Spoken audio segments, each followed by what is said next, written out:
तीन दोस्तों ने मिलकर एक प्रॉपर्टी ली, पर अब टैक्स किसको लगेगा, कितना लगेगा, इंडिविजुअल कैपेसिटी में लगेगा या फिर एसोसिएशन ऑफ पर्संस एओपी के फॉर्म में उसको ट्रीट करना पड़ेगा। सबसे पहला आ जाता है को ओनरशिप, सेकंड है deemed ownership and third one carry forward of losses.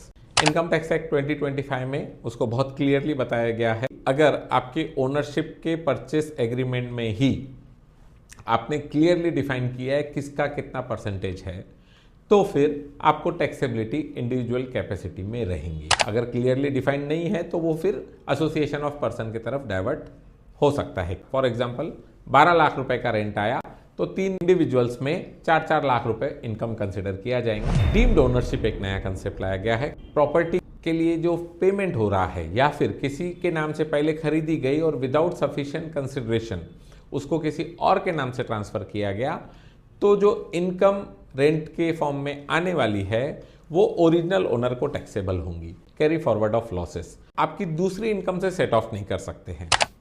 मतलब हाउस प्रॉपर्टी इनकम जो पहले बिजनेस इनकम या फिर सैलरी इनकम में सेट ऑफ कर दी जाती थी, अब वो इनकम टैक्स एक्ट 2025 में परमिटेड नहीं है। ऐसी स्मार्ट फाइनेंस टैक्स टिप्स के लिए जुड़े रहिए। नमस्ते फिनटेक्स के साथ।